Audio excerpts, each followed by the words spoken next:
Olá, meus irmãos e amigos, saudações em nome de Jesus, que Deus em Cristo nos abençoe.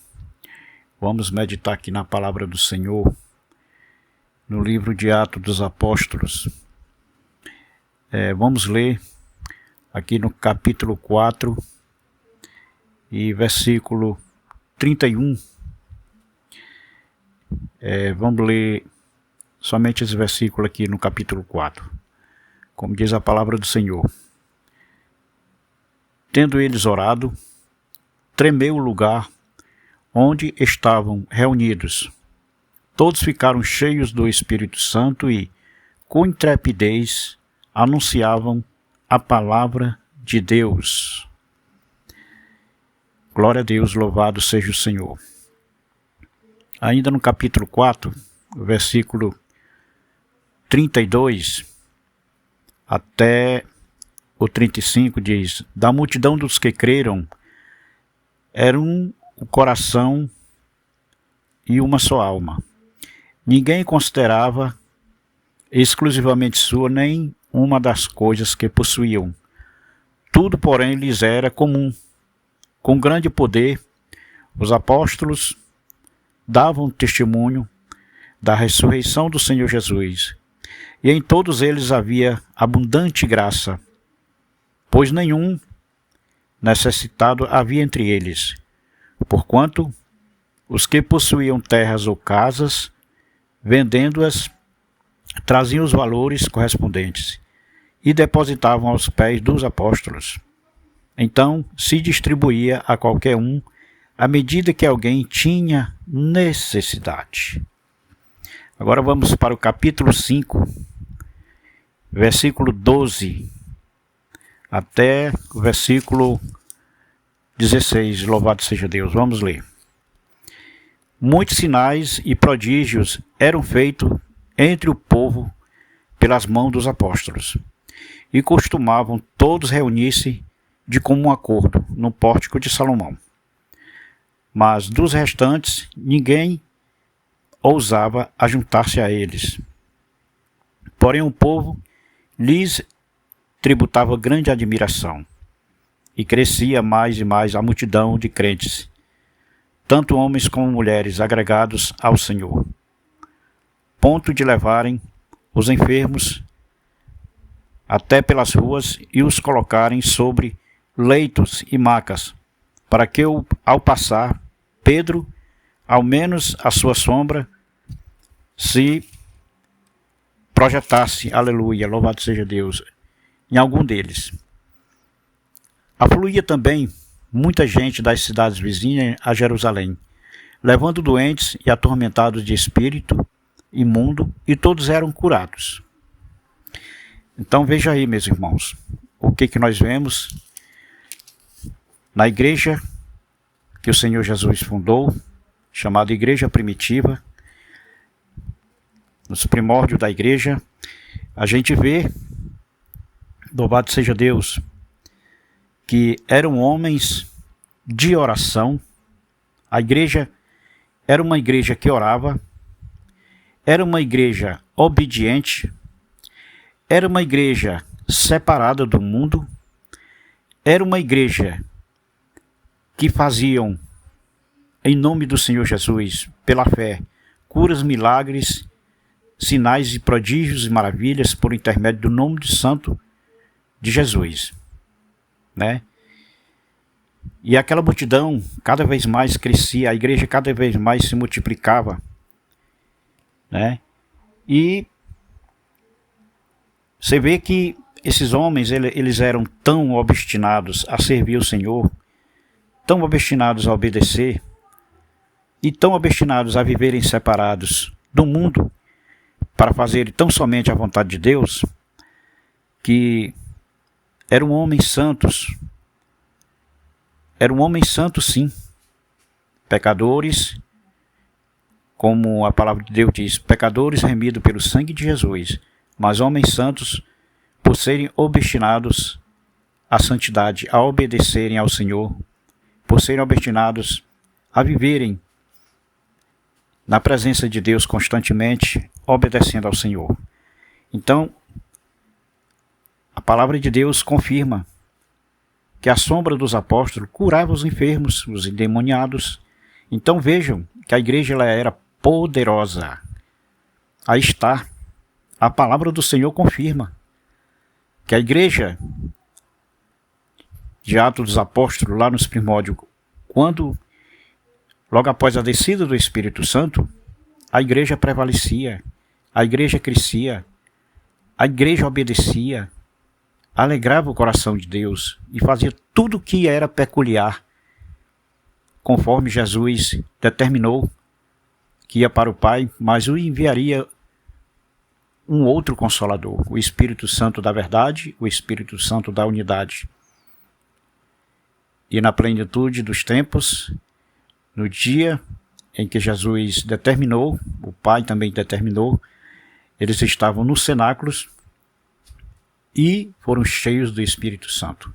E a partir daí se tornaram homens obstinados, fervorosos, homens de oração, homens que andavam em santo temor, homens que primavam pela santidade do Senhor e andavam em santo temor, em obediência a Deus, em amor a Deus. Então vamos fazer um paralelo para a igreja de hoje. O que vocês me respondem com toda sinceridade?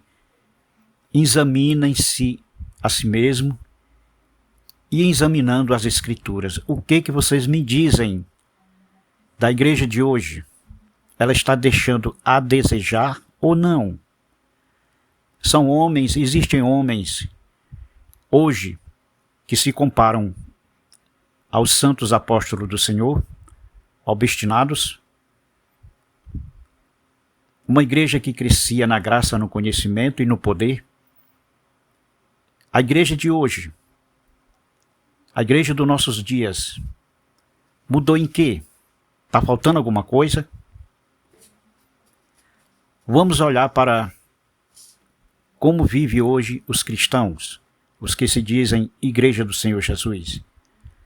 Como se vestem, como se comportam, como falam, como oram, como cultuam a Deus. O culto a Deus é racional ou é só emocional? Há decência e ordem na casa do Senhor? O poder de Deus cai quando a igreja está reunida, não importando o lugar, porque entre quatro paredes pode ser em qualquer lugar. O importante é estar reunido em nome do Senhor para adorá-lo. Então, o que se vê hoje? Um mundo controverso, uma igreja fálida, uma igreja embriagada, uma igreja levada, arrastada, puxada, descendo, corrente abaixo. O rio da imundícia, um rio da soberba, da hipocrisia, da imundícia, levando o povo que se diz povo de Deus para a nojeira, para o pecado, para a libertinagem, para a vida de pecaminosidade. É isso que eu vejo hoje. Uma igreja fraca, embriagada, influenciada pelo mundo, para não dizer quase que dominada, porque os costumes do mundo estão dentro da igreja hoje. O lugar santo, que é o púlpito onde se prega a palavra e onde se louva o Senhor, hoje qualquer um bota os pés, não importando como está a sua vida. Qualquer um chega lá e põe seus pés. Por que a igreja hoje está atravessando tanta dificuldade, tanta perseguição? É claro que sempre houve perseguição, mas a igreja sempre triunfou sobre as perseguições, desde que a igreja foi fundada. Aliás, desde que Israel foi fundado, houve perseguição, porque Israel sempre foi o povo escolhido de Deus. A igreja foi apenas um complemento de Israel, uma extensão do povo de Israel. Foi uma extensão de homens que Jesus separou para pregar o seu evangelho e a sua palavra, as boas novas de salvação, a povos e nações. Enquanto Israel retinha a palavra, retinha a santidade do Senhor e a palavra do Senhor, Jesus fundou a sua igreja para a igreja pregar para os gentios, como chamavam na época, ou seja, para povos e nações. Para isso Jesus disse: ide pregai o meu evangelho a toda criatura, ou seja, a todos os povos e nações, gerações e mais gerações. A igreja teria que se multiplicar. Hoje tem mais gente se desviando do que gente aceitando a Jesus. Hoje tem mais gente se desviando do que gente se reconciliando com o Senhor. Por que essa diferença? Por que essa igreja perdeu a sua identidade espiritual? Por que são poucos que primam pela santidade do Senhor? Por que são pouquíssimos selados com o Espírito Santo? Por que são poucos os que pregam a palavra com a revelação divina? Porque muito hoje não são mais pregadores, são preletores. Apenas isso, não passam disso. Preletores. Os cultos que deveriam ser racionais são emocionais, parecem mais baile e festa, cada um querendo se apresentar melhor do que o outro. Há uma disputa, quem louva mais, quem tem a voz mais bonita, mais potente, mais destacada, e por aí vai. A disputa dentro da igreja, hoje existe disputa para tudo. Sem falar que dentro da igreja hoje, do Senhor Jesus, existem pessoas que não se falam, se odeiam, se hostilizam. Então como é que uma igreja dessa vai dar exemplo? Vai ser exemplo, vai ser testemunho santo do poder de Deus? Como é que essa igreja ela vai testemunhar do poder de Deus? Como é que ela vai operar prodígios e maravilhas, como foi lá no início? Não existe uma grande diferença, uma grande diferença mesmo. Existe. Está aí o mundo anunciando, dizendo que a pandemia nunca acabou e ameaçando toda hora voltar. Já estão falando na escassez de comida no mundo inteiro. Por que isso? Nós sabemos que a igreja dos nossos dias, ela está muito aquém da santidade do Senhor, da realidade de Deus. Perderam a intimidade com seu Criador, com seu Deus. Muitos estão na igreja porque se tornaram simples religiosos. Muitos estão nas igrejas porque se tornaram esquenta-bancos. Vão lá para somente se emocionar. Virou costume ir para o culto, principalmente aos domingos. E quando não se vê pessoas dentro da igreja, olhando as redes sociais, olhando o celular, enquanto estão pregando a palavra, enquanto estão louvando, as pessoas não se ligam mais. As pessoas não oram mais, regando as suas orações com lágrimas. Eu me lembro que quando me converti em 1994, eu ia para a igreja, eu vi os crentes levar lenço para enxugar suas lágrimas. Desde a hora que botava os pés dentro do templo, até quando o pastor dava as bênçãos sacerdotais para encerrar o culto, os crentes chorando direto, sentindo a presença de Deus, glorificando o Senhor, chorando na presença de Deus, mas de alegria, porque sentiu o prazer de estar na presença de Deus, de estar na casa do Senhor. Eram benevolentes, eram homens e mulheres de Deus sinceros, que alegravam o coração do Senhor. E esses tais quando estendia as mãos, não importando o grau de estudo, não importando como se vestiu, a sua classe social, mas quando estendiu as suas mãos para qualquer pessoa que tivesse endemoniado, o demônio caía por terra, sumia do mapa, batia em retirada, porque não suportava a unção, o poder de Deus na vida do homem e da mulher de Deus. Aonde é que se vê isso hoje? Aonde? Me digam. Raríssimos são os que são selados com o Espírito Santo para fazer isso, para realizar essa tarefa. E o que nós vemos? Por que a igreja lá no início era poderosa? Por que a igreja era vitoriosa? Porque eram selados com o Espírito Santo. Não arredavam o pé disso.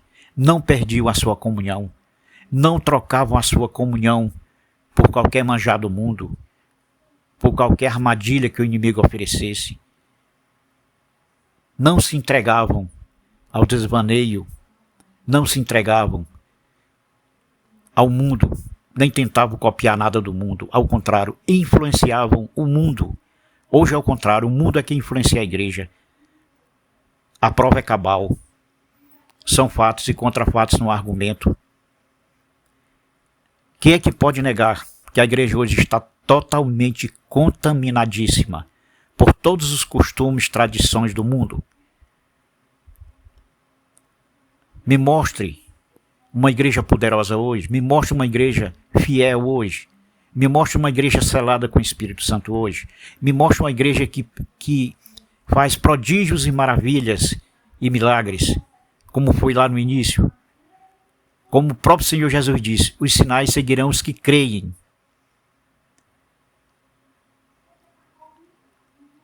É uma triste realidade, mas é real.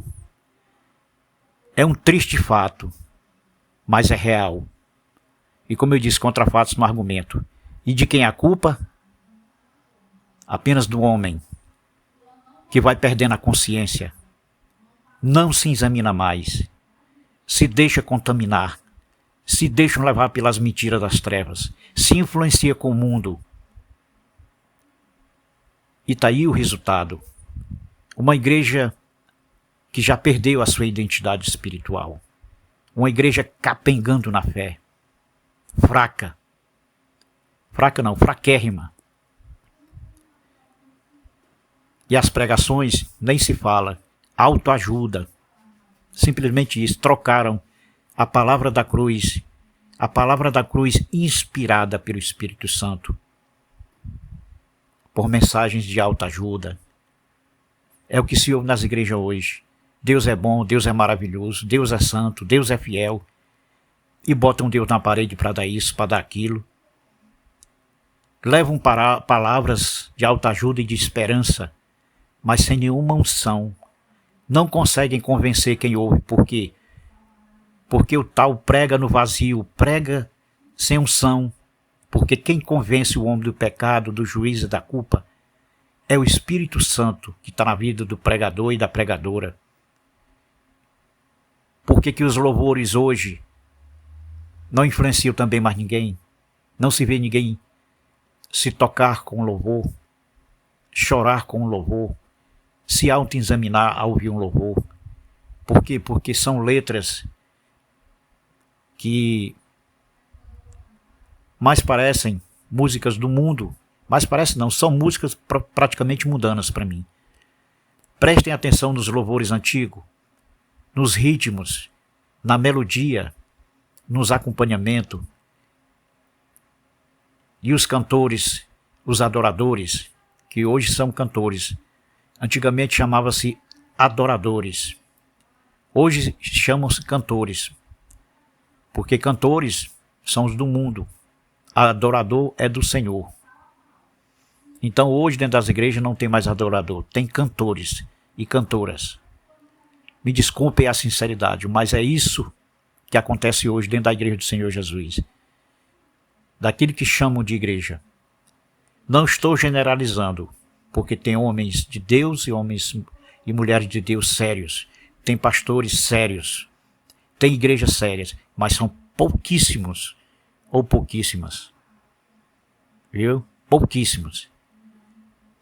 A maioria hoje visa o luxo e vive na soberba. Não estão nem aí para as almas. Não estão nem aí. Simplesmente isso. São fatos, meus irmãos, minhas irmãs, são fatos inegáveis. É uma realidade nua e crua. Eu não estou falando aqui só por falar, nem estou falando, inventando coisa não. Estou baseado em fatos. Eu li a palavra do Senhor. Vocês viram como era a igreja. O que acontecia na igreja. Como eram os homens de Deus e as mulheres de Deus. Como a igreja era vitoriosa e poderosa. E como ela era selada com o Espírito Santo. É por isso que ela prevalecia. As portas do inferno não prevaleciam contra essa igreja. Porque não se deixavam influenciar. Não se misturavam com nada nem ninguém do mundo. Nem tampouco deixavam o mundo entrar na esfera da igreja. E hoje é diferente? Agora me respondam com toda sinceridade diante de tudo que eu li da palavra de Deus e diante do que eu estou falando. Examine as escrituras, leia o que eu li e olhe para hoje, sinta a realidade de hoje, se coloque dentro da igreja hoje e veja o que está acontecendo. Se eu não estou falando a verdade ou não. E eu não estou falando isso para parecer não. Longe de mim querer ser maior do que ninguém, melhor do que ninguém, querer aparecer, querer ser o tal, o dono da verdade. Não, apenas peço a Deus sabedoria, entendimento, fortaleza, peço os seus dons, imploro as suas bondades e misericórdia para que eu não me contamine, para que o pecado não venha prevalecer na minha vida. Somente isso, não quero ser melhor do que ninguém, só quero ser selado com o Espírito Santo da verdade, para que eu saiba me conduzir neste mundo enquanto aqui estiver, e saiba repartir a palavra do Senhor, porque está escrito, de graça recebestes, de graça dai. A semente da vida, que é a palavra do Senhor, ela tem que ser pregada, a tempo e a fora de tempo. Então a igreja tem essa grande responsabilidade, essa hombridade espiritual e celestial de pregar a palavra do Senhor. É uma verdade, é uma obrigação e é um mandado de Jesus. É uma ordem. E de pregar o evangelho a toda criatura, aquele que crê e for batizado será salvo. Porém, aqueles que não creem, ou seja, aqueles que não aceitaram, viraram as costas, fizer pouco caso ou zombarem, a palavra diz que você bata o pé, tira a poeira da sandália ou do seu calçado, bata ali a poeira e deixa lá mesmo. E siga em frente pregando a palavra do Senhor. Porque nós fomos chamados para isso. Nós fomos separados para isso. Nós somos sacerdócio santo, igreja do Senhor Jesus, um povo separado para pregar, atalaias do Senhor, para pregar a palavra de Deus, a tempo e a fora de tempo, como eu disse. Que Deus em Cristo nos abençoe e tenha misericórdia de nós. Que Deus nos desperte, nos tire do sono da negligência. Que Deus nos dê uma consciência santa, que o homem se examine a si mesmo, como está escrito na palavra, lá em 1 Coríntios, capítulo 11. Um texto bastante conhecido, como eu sempre cito, que ele é lido na hora dos cultos de Santa Ceia, que infelizmente hoje entra no ouvido e sai no outro. As pessoas não dão a mínima importância mais à palavra do Senhor. É por isso que não conseguem de se desenvolver, crescerem na graça e no conhecimento, porque não valorizam e nem vivem a palavra de Deus. Simples assim. A minha oração é que Deus tenha misericórdia da sua igreja, porque ela é responsável por todo o desatino do mundo, por tudo de ruim que está acontecendo neste mundo. A igreja é negligente, continua negligente, e Deus vai cobrá-la. Deus vai cobrar de mim e de você naquele dia, se eu vivi como igreja ou não, se eu participei como igreja ou não. Deus vai nos cobrar. Ponho isso na cabeça de vocês e no coração de vocês. Deus vai nos cobrar. Que Deus em Cristo nos abençoe e tenha misericórdia de nós, nos livre e guarde de todo mal, supra todas as nossas necessidades e nos cele com seu Espírito Santo para a sua vinda gloriosa em autoridade e poder. Fiquem todos com Deus. A paz do Senhor Jesus, que excede todo mundo, seja com todos que ouve este áudio. Amém.